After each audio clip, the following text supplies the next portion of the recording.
sont fuies. Nous sommes vainqueurs. Amen. Alors ne craignons pas la tempête, restons tranquilles. Cette paix va venir, cette paix que Dieu nous donne qui dépasse toute intelligence. Alors relevons la tête, regardons à Jésus, soyons pleins de foi. Et qu'importe l'adversaire, parce que nous sommes vainqueurs et Dieu a vaincu l'adversaire. Amen.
Jésus, je te chante.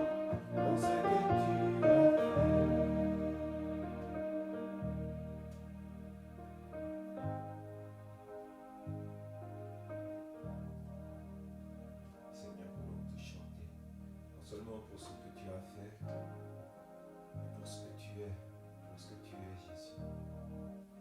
Celui qui est mort pour nous, celui qui a tout payé, celui qui a tout accompli sur cette croix, pour que nous soyons libres. Tu as payé ce prix, Seigneur. Tu as payé ce prix. Oh Jésus, nous voulons te chanter pour qui tu es et pour ce que tu as fait.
s'est déchirée, les armes en la main et le péché.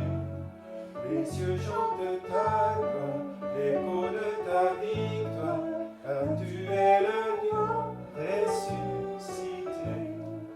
Tu es sans rival, tu es sans égal, Dieu tu triomphes à tout jamais.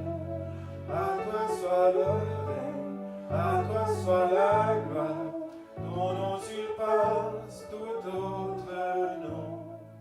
Oh, ce nom est victorieux, oh, ce nom est victorieux, le nom de Jésus-Christ mon roi. Oh, ce nom est victorieux, sa puissance est sans pareil. Oh, ce nom est victorieux, le nom de Jésus. La terre a tremblé, le voile s'est déchiré, les armes en la mort et le péché. Les cieux chantent ta gloire, l'écho de ta victoire, car tu es le roi ressuscité. Tu es sans rival, tu es sans égal, Dieu du triomphe à tout jamais. À toi soit le règne, à toi soit la gloire, ton nom surpasse tout autre nom. Tu es sans rival, tu es sans égal, Dieu du triomphe à tout jamais. À toi soit le règne, à toi soit la gloire, ton nom surpasse tout autre nom. Oh, ce nom est victorieux, oh, ce nom est victorieux, le nom de Jésus-Christ mon roi. Oh, ce nom est victorieux, sa puissance est sans pareil. Oh, ce nom est victorieux, le nom de Jésus. Oh, ce nom est victorieux, le nom de Jésus. Oh, ce nom est victorieux, le nom de Jésus.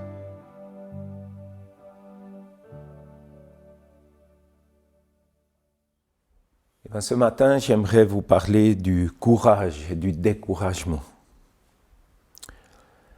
C'est vrai que dans la période que nous vivons depuis mars 2020, il y a eu bien des occasions de sombrer dans le découragement.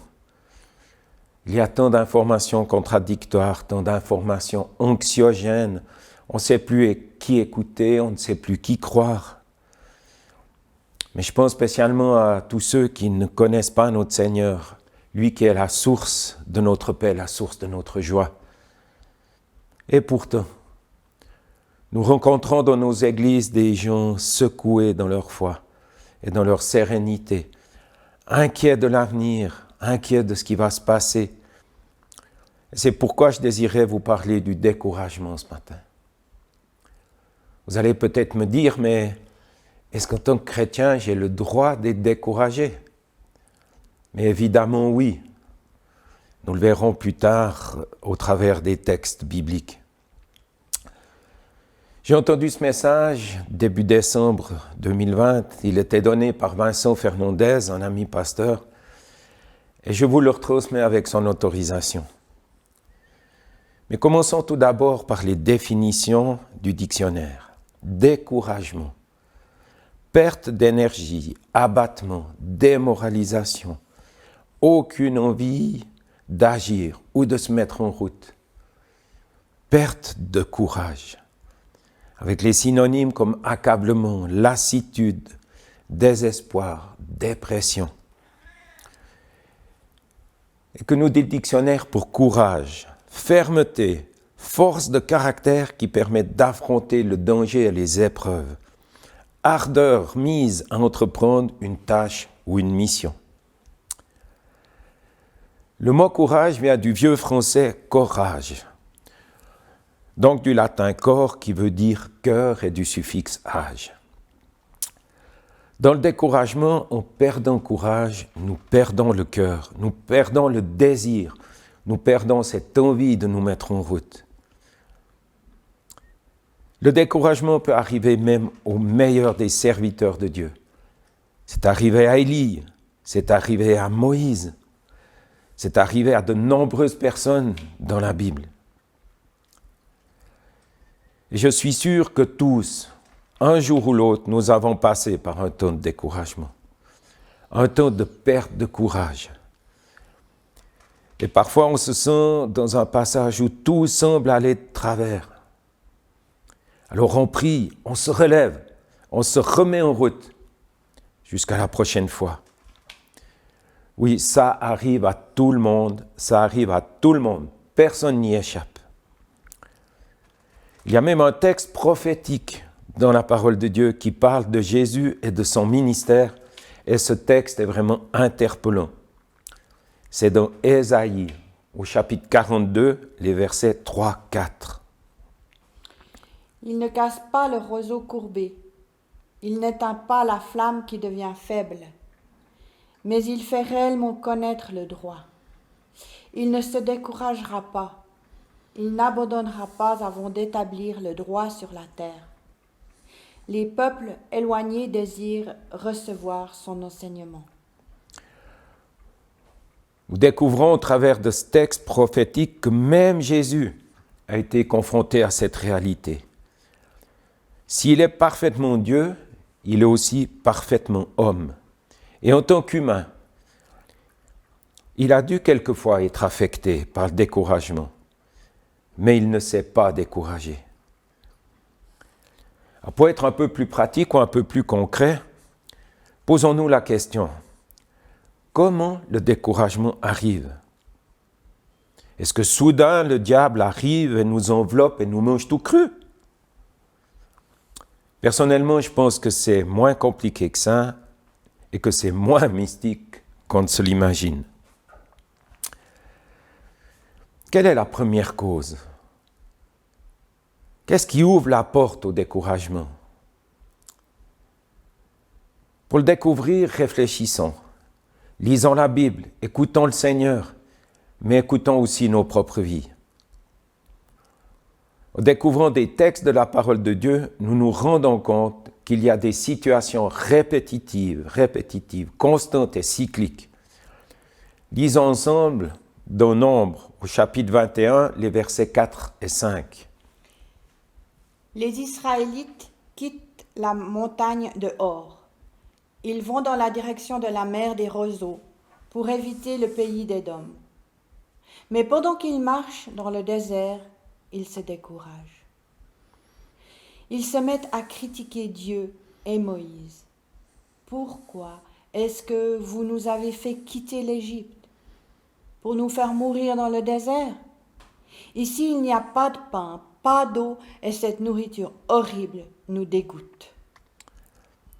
La faim, la soif, quelquefois ça commence tout simplement.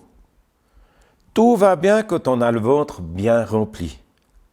Puis, quand on commence à avoir faim, soudain, on baisse en sucre. On fait de l'hypoglycémie. On se transforme. De gentil, on peut devenir agressif, irascible. Et si on ne mange pas, si on n'a pas notre petite sous-soupe, on se mange tout cru. Et quelquefois, l'irascibilité, la colère peut arriver.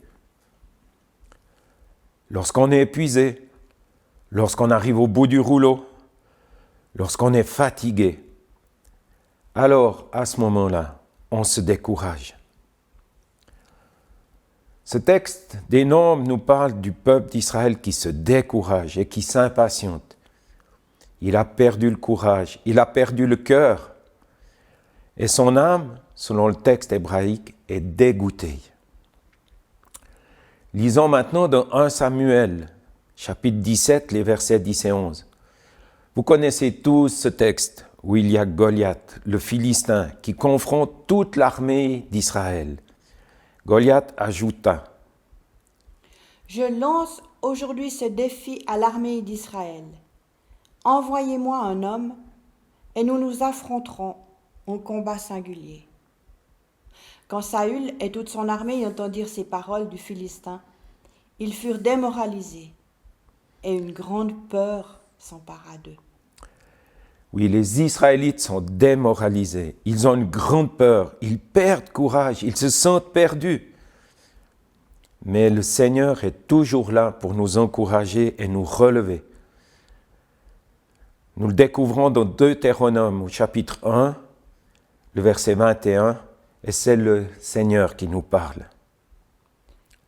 Regardez, le Seigneur votre Dieu étend ce pays devant vous. Allez, prenez-le comme le Seigneur, le Dieu de vos ancêtres, vous l'a commandé. Soyez courageux, n'ayez pas peur. Ce sont des vraies paroles d'encouragement pour celui qui est tenté de se laisser aller au découragement. Mais quand est-ce que le découragement arrive ? Quelquefois, quand la tâche est tellement importante, quand la pression est trop forte, quand parfois nous sommes confrontés à des personnes qui ont un esprit d'intimidation ou de contrôle et qui, d'une manière ou d'une autre, nous manipulent pour nous écraser.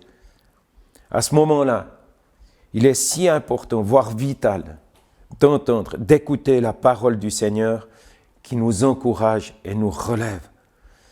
Dans la même pensée, nous pouvons lire dans Josué 1:9. Je t'ai commandé d'être fort et courageux. Ne tremble pas, n'aie pas peur, car moi, le Seigneur, ton Dieu, je serai avec toi partout où tu iras.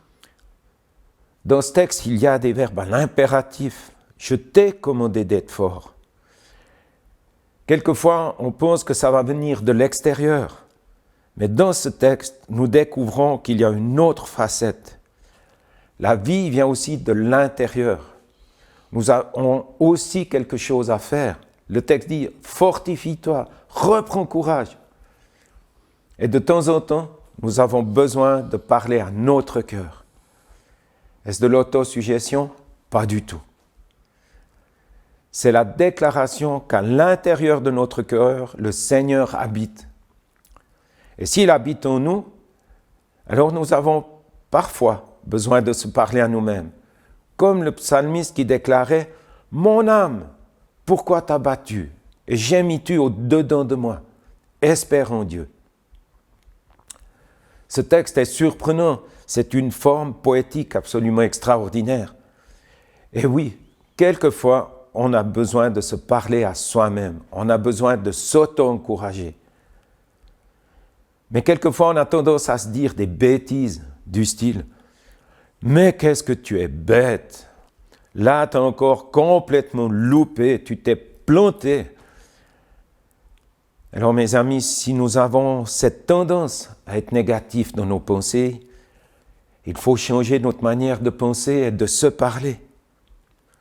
Romains 12:2 nous dit « Ne suivez pas les coutumes du monde où nous vivons, mais laissez Dieu vous transformer en vous donnant une intelligence nouvelle. Ainsi vous pourrez savoir ce qu'il veut, ce qui est bon, ce qui lui plaît, ce qui est parfait. » Laissons Dieu nous transformer. Laissons Dieu transformer notre intelligence, transformer notre manière de penser. Et nous lisons dans Ézéchiel, au chapitre 21, le verset 7 et 8. « Toi, l'homme, tourne ton visage vers Jérusalem. Adresse tes menaces contre les lieux saints. Parle de ma part contre le pays d'Israël. Tu diras aux Israélites, voici les paroles du Seigneur. Je vais agir contre vous. Je vais sortir mon épée de son étui. Je vais vous supprimer tous, les bons et les mauvais. » C'est clair que ce qu'on entend, une parole comme ça, c'est vraiment des nouvelles qui peuvent nous causer du trouble.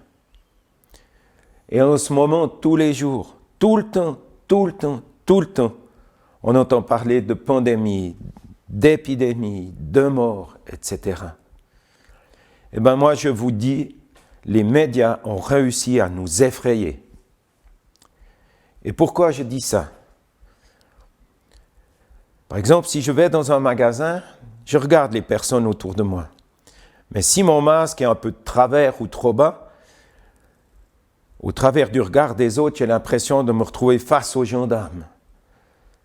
C'est-à-dire face à des personnes que je côtoie, que je ne connais pas et qui me regardent avec un de ces airs. Aïe, aïe, aïe, aïe, aïe.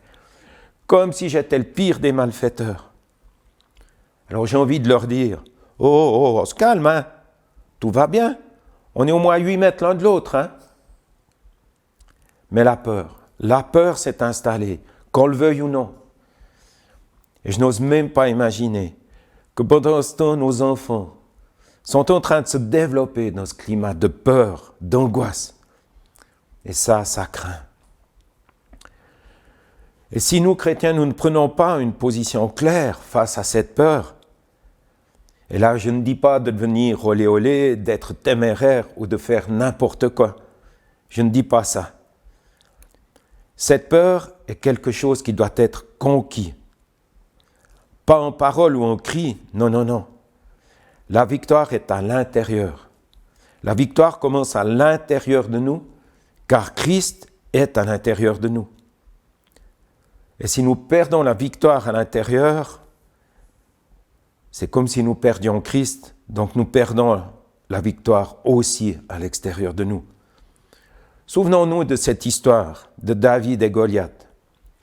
Goliath confronte l'armée d'Israël.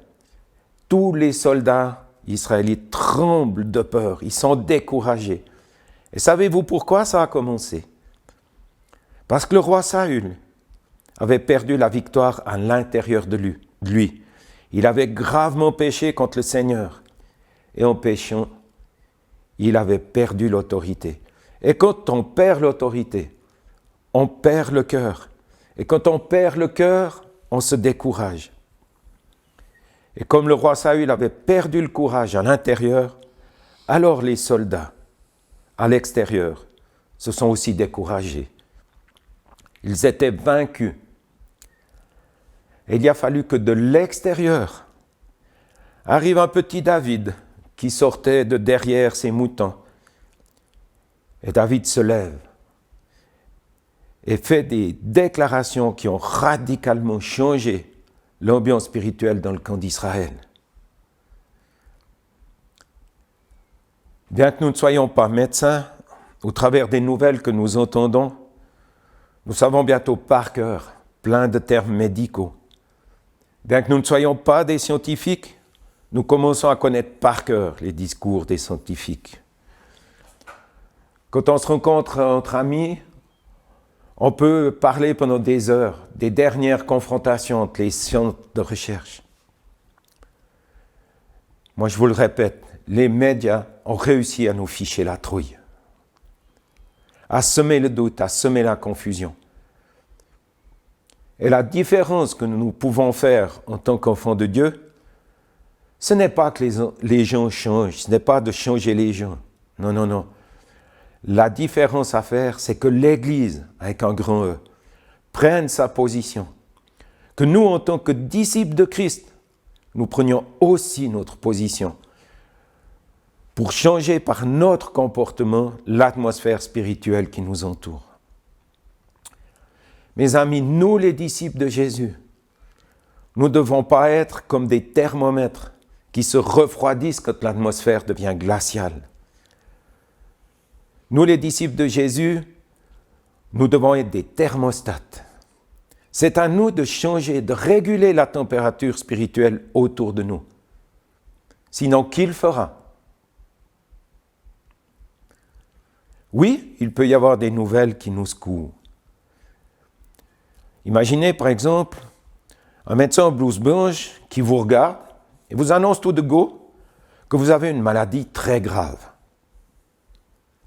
On en a les genoux qui flageolent. On est choqué, on est ébranlé car ces paroles sont dures à entendre. Lisons dans Ézéchiel, toujours au chapitre 21, mais le verset 12. Et s'ils viennent te dire, pourquoi donc gémis-tu? Voici, tu répondras, c'est à cause d'une nouvelle qui va venir. Tous les cœurs vont perdre courage, tous les bras faibliront. Pourquoi? Parce que quand le cœur perd courage, nous devenons faibles, nous perdons toute énergie. Tous les esprits se troubleront, tous les genoux flageoleront. Personnellement, j'ai noté juste que ce sont les effets du découragement. Perdre courage, perdre le cœur. Lorsqu'on entend une mauvaise nouvelle, on a des réactions littéralement physiques. Et je crois que c'est pour cette raison que le Seigneur veut mettre en lumière cette manipulation des médias sur laquelle nous pouvons constamment nous achoper. Alors c'est à nous de combattre ces mensonges. C'est à nous de combattre ces actions anxiogènes. C'est à nous de combattre ces éléments négatifs qui nous assaillent de l'extérieur en déclarant et en proclamant haut et fort Christ en nous, l'espérance de la gloire. Nous avons des batailles à mener. Et l'auteur de l'Épître aux Hébreux va dire dans Hébreux 12.3 « Pensez à celui qui a enduré de la part des hommes pécheurs une telle opposition contre lui, pour que vous ne vous laissiez pas abattre par le découragement. » Et c'est Jésus qui va aussi dire à ses disciples, il les prépare car l'épreuve arrive pour eux. Jésus va être arrêté. Et il va leur dire ceci, en Jean 14.1, « Que votre cœur ne se trouble pas. Ayez foi en Dieu, ayez foi en moi. » Que notre cœur, disons-le ensemble, répétons-le à voix haute, répétez-le avec moi, que notre cœur ne se trouble pas. Ayons foi en Dieu, ayons aussi foi en Christ. Ce n'est pas vraiment pour nous encourager, mais c'est pour déclarer à la face des dominations et obéir à ce que Jésus a dit. C'est d'une importance capitale de le proclamer. Alors évidemment, que ce soit la fatigue, que ce soit la peur, ou que ce soit ce qui est arrivé à nos enfants, que ce soit ce qui est arrivé dans nos cœurs, que ce soit lorsque nous traversons ou subissons un échec, quand nous avons commencé quelque chose et que nous ne sommes pas arrivés au bout, que ça n'a pas marché, que tout a foiré, alors nous pouvons proclamer cette prière. Seigneur, donne-moi des victoires afin que je garde l'enthousiasme. Vous le savez, lorsque nous prions pour quelqu'un qui est malade, qu'il est guéri, mais quelle joie, ça nous encourage, ça nous motive, ça nous booste. Mais la suite de cette prière dit aussi, Seigneur, donne-moi aussi des échecs afin que je reste humble. Et là, je suis d'accord. De temps en temps, nous avons besoin de ne pas avoir que des victoires. Sinon, même nos intentions vont sombrer dans le triomphalisme. Il n'empêche que Dieu veut nous apprendre au travers des échecs à nous relever, à persévérer. Peut-être que pendant cette période de Covid, nous avons prié encore pour un être cher. Et maintenant, il est au ciel. La tentation serait que nous soyons découragés. Alors, est-ce que nous sommes découragés?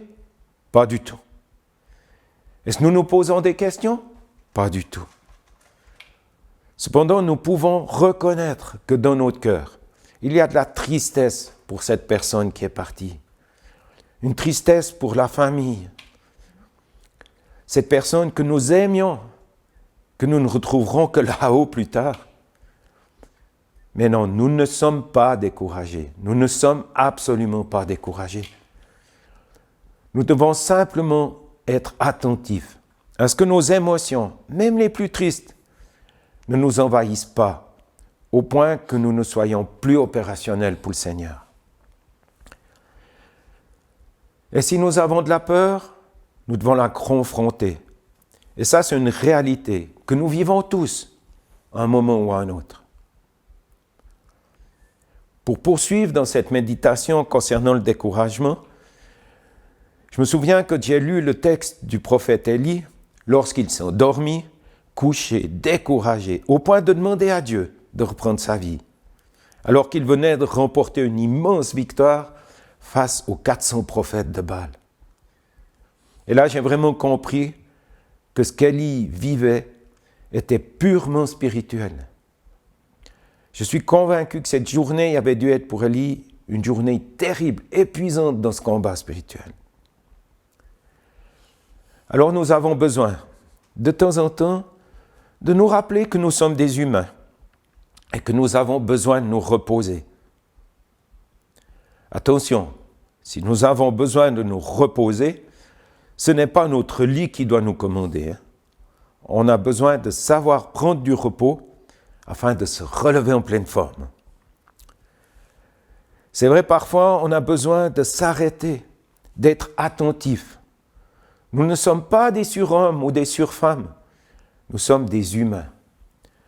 Nous devons faire attention de ne pas vivre à fond tout le temps. Certains ont une capacité de récupération étonnante. Et c'est un vrai don de Dieu. Quelques heures de sommeil leur suffisent pour repartir au top. Mais nous ne sommes pas tous comme ça.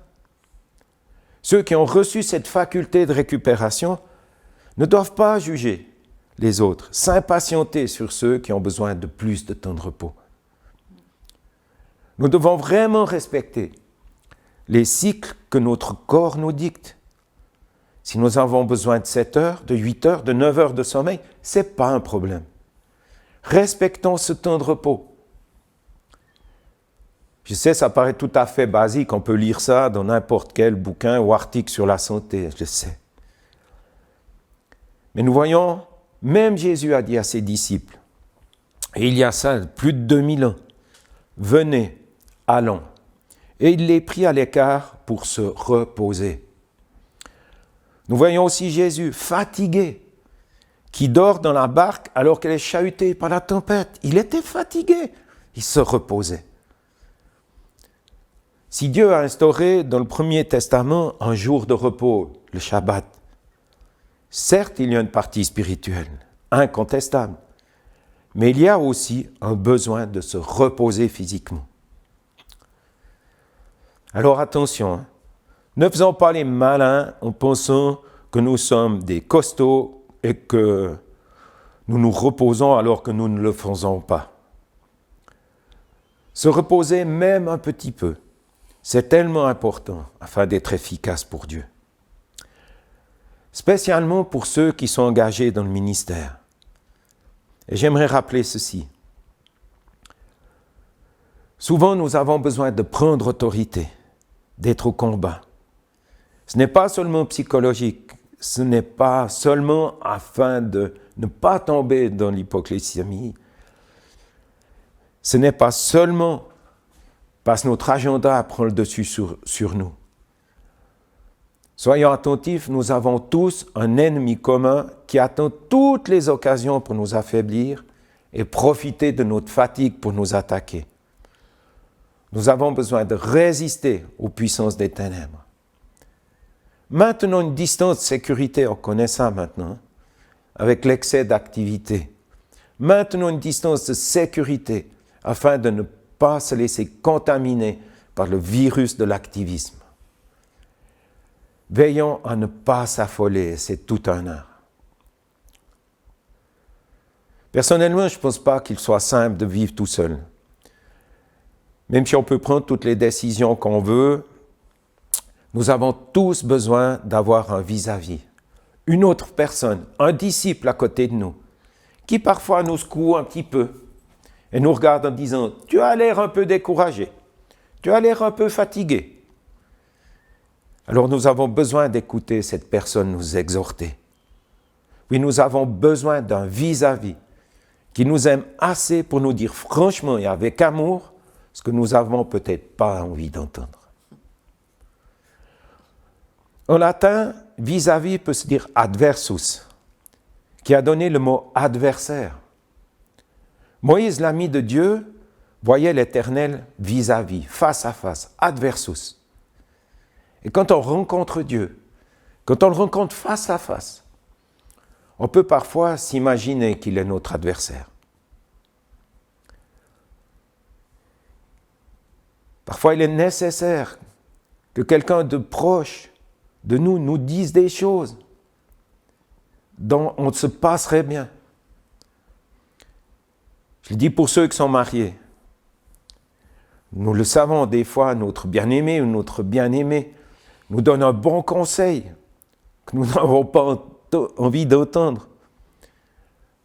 Alors on peut imaginer qu'il devient notre adversaire. Mais faisons gaffe. C'est simplement un encouragement de la part de notre conjoint.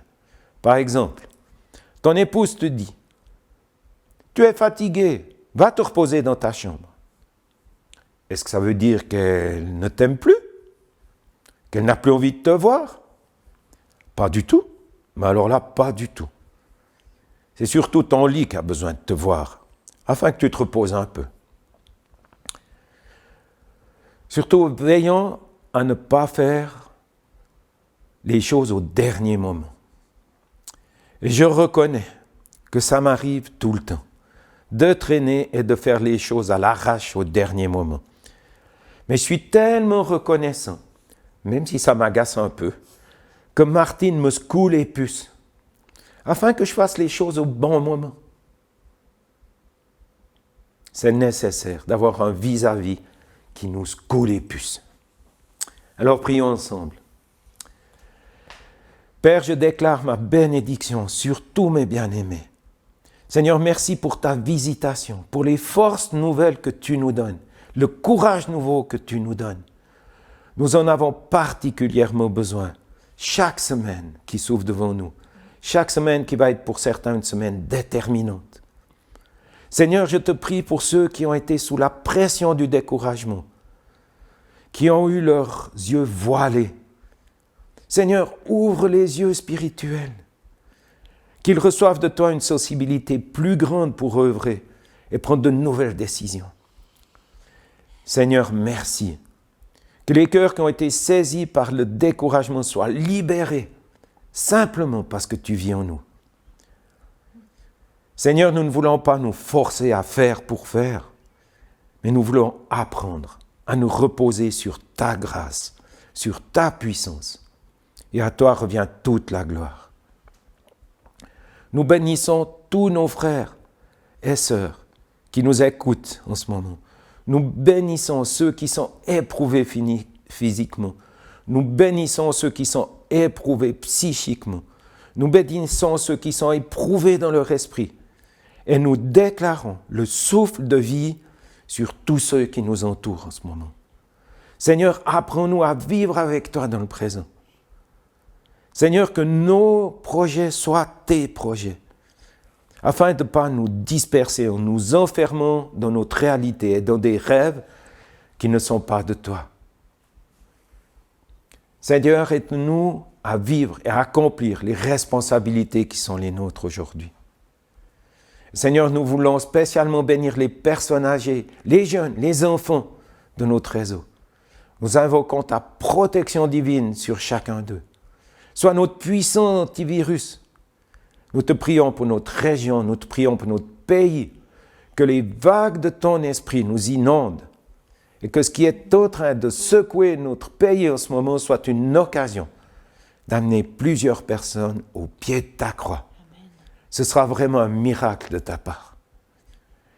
Et nous voulons déclarer haut et fort que tu es la résurrection, que tu es la vie et que celui qui croit en toi ne périra pas. Amen.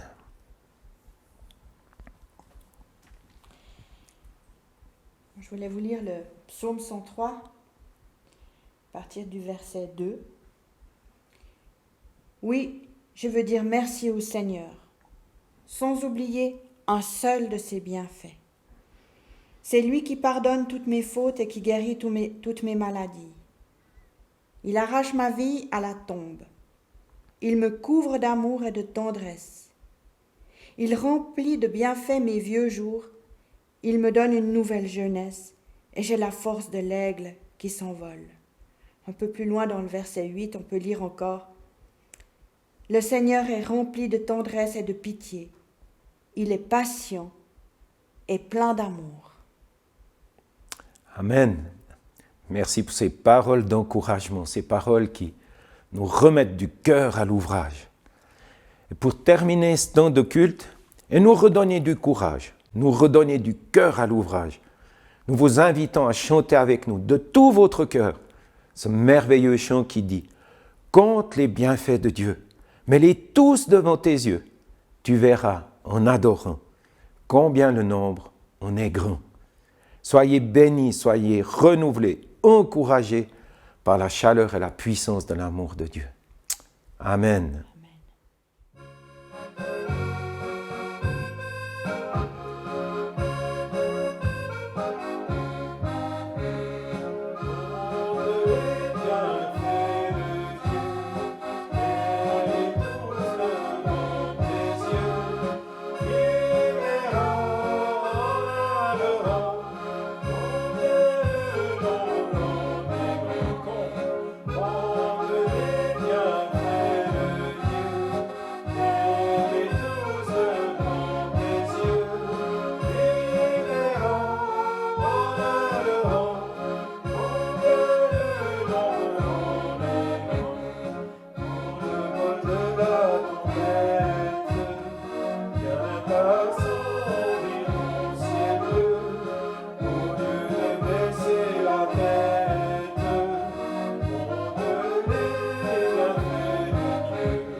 Reprendre courage, de reprendre du cœur à l'ouvrage. Merci Seigneur, on compte tes bienfaits, même si c'est impossible, tellement ils sont innombrables. Seigneur, chaque jour, nous voulons compter tes bienfaits qui se renouvellent. On veut les garder devant nos yeux, on veut les imprimer au fond de nos cœurs. Et en t'adorant, on va voir combien ils sont grands. Merci Seigneur, merci pour tes bienfaits. Merci pour ta parole qui est vérité. Merci pour ta présence. Merci pour ton Saint-Esprit. Béni sois-tu, Seigneur. Amen. Et on vous souhaite une bonne fin de journée, bénie, une bonne semaine. On se réjouit de vous retrouver mercredi soir pour ceux qui sont avec nous et dans les prochains cultes, ces prochains dimanches. Au revoir, à bientôt. Au revoir.